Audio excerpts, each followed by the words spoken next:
The Joker as a character has been around for a long time in the comics, making his initial debut in Batman Volume 1, Issue 1 in 1940. His character has undergone many transformations over the years, always being reinvented as more shocking, more chaotic, less predictable. Joker has basically aged with the world in a sense. As it takes more and more to shock the masses, his character has been challenged and stretched in the same way. As such, we've had many moments of odd, almost redemption from him that as time progresses seem even more and more out of character, and moments that are so grotesque and vile that even fans are left questioning his motives and what to think. I personally am a huge supervillain fan. I think supervillains help us to reckon with the darker side of ourselves in a safe way, but even sometimes the Joker leaves me cringing. Today we'll be taking a look at some of these shocking moments in Joker's history as we count down the top 10 Joker moments fans won't believe exist. Okay, let's get counting.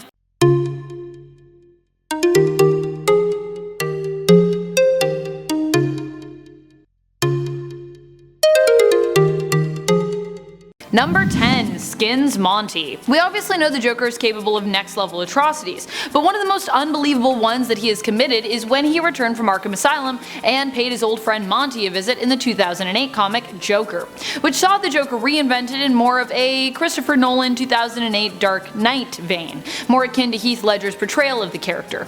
He visits Monty at a strip club, and some people believe he did what he did because of Harley Quinn's presence there as a dancer, but honestly, who knows if that is the real reason for setting the Joker off.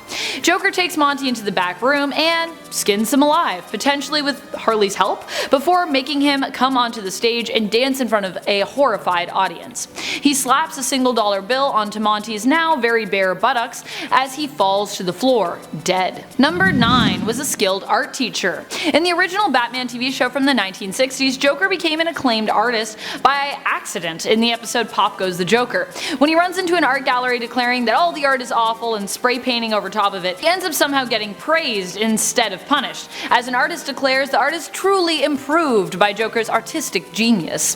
This was obviously poking fun at the celebrated modern art of the time, which was often more abstract. Still, miraculously, Joker ends up going on to start an art school where he only trains the wealthy elite in terms of producing quality art. The crazy part is, this seems like a completely random, stumbled upon plan. Not only that, but this moment in Joker's history had him ransoming the wealthy members of his art school for priceless art, as opposed to just straight money.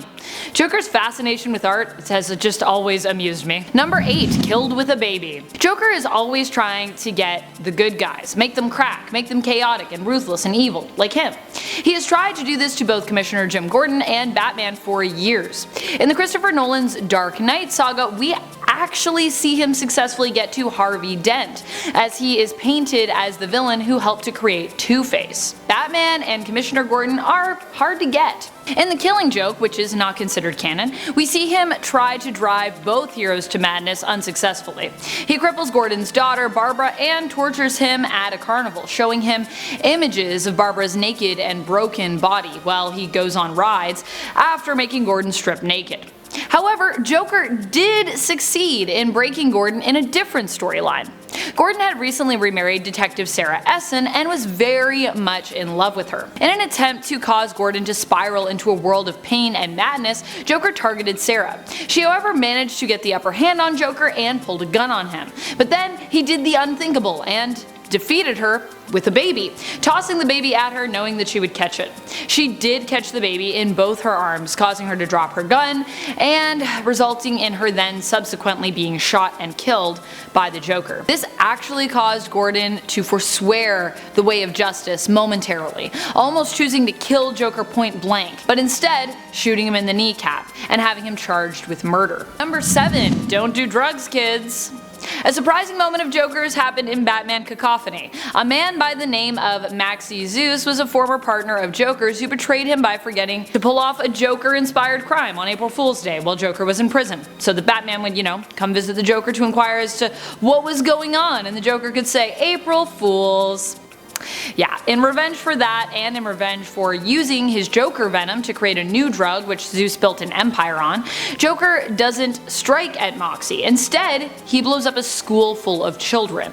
Whether he was targeting someone close to Moxie by targeting the kids, or simply trying to keep the kids from doing the drugs, we'll never truly know. But regardless, this was an unexpected retaliation as Joker declared the beginning of a drug war. Number 6. Wouldn't take no for an answer. The Joker and Harley have always been in a very abusive relationship, but in 2011, that was taken to a whole other level. Once again, Mr. J was reborn. After having his face peeled off, he reclaimed it and wore it over top of his skinned, disfigured face. Yet another way for writers to try and make him even more terrifying. Do we really need him to be more terrifying? I don't know. He then returned for Harley, but when she expressed reluctance at being with him, he tortured her. He threatened to peel off her face, choked her, gave her hyenas rabies and sicked them on her, and locked her up in a dungeon when she threatened to break up with him. The pair have never been perfect. But one would think, from the way that they treat one another, the Joker would be fine, taking a break. After all, the two usually end up getting back together. This reaction and the potential revelation the Joker may have had many other Harleys was a shocking one indeed. Either he had many other ones or he was really just messing with Harley Quinn. Either way, that's next level. Number 5. He was sane. There are a few instances where the Joker has gone on a bit of a redemption journey. One of my favorite is actually the White Knight series, where Joker is actually painted as the hero and Batman is painted as the villain. But there was also a time in the Legends of the Dark Knight series where he regained his sanity after a dip in the Lazarus pits, which appear to have healed not just his body, but his mind. Joker even expresses remorse for all the vile acts he's committed, commenting that sanity is such a burden. Isn't it just, Joker? Isn't it just? Number 4. Became a detective. When Dick Grayson momentarily took up the mantle of Batman, while Batman was recovering from an injury given to him by Darkseid, he finds himself overwhelmed with criminal problems that need solving and justice. One such problem involves a cartel. Fortunately, he gets an offer of help with the case from a British true crime specialist and author, Oberon Sexton. Oberon Sexton surprisingly turns out to be the Joker in disguise, who did kill the original Sexton to take his place, but regardless, does end up helping Grayson with the task of dealing with the cartel. Pretty surprising. Number 3. Justice League. Joker joined the Justice League. Sort of. In the events of 2001 series Justice Leagues, superheroes come together to create their own mini versions of the League after the world forgets that the Justice League ever existed. Batman's own mini league was the Justice League of Arkham, which oddly enough saw Batman working alongside quite a few villains. The League consisted of Nightwing, Catwoman, Poison Ivy, the Riddler, and the Ventriloquist, and of course, you guessed it, the Joker. The team comes together to put a stop to Advanced Man's villainous plot, though the team quickly fell apart on this mission, so sort of short-lived. Number 2. Defeats the Red Skull. In the crossover comic Batman and Captain America, we see the two heroes team up during World War II, also allying themselves with their main villains, Joker and Red Skull. Although originally Joker works to help the Red Skull, the truth of the matter is he doesn't truly know who he is working for. When the Red Skull appears and congratulates him on his success and offers to take him to Hitler so that he can be properly acknowledged and rewarded, the Joker has a change of heart.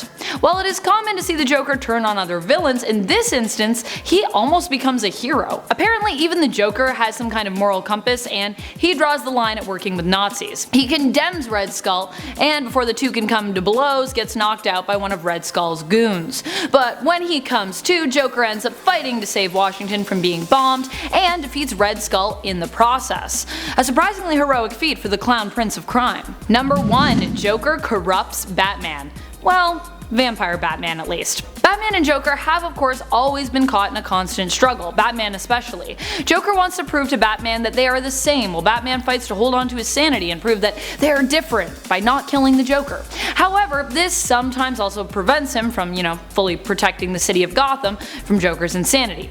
In Batman Bloodstorm, Batman is a vampire, becoming one after being transformed by Dracula. After Joker kills Selina, who is a werecat in this alternate Earth, Earth 43, this causes Batman to lose his last shred of humanity. Up until this point, he had been resisting his vampiric urges and only using the blood of rats to satisfy his bloodlust. Think Louis from Interview with the Vampire.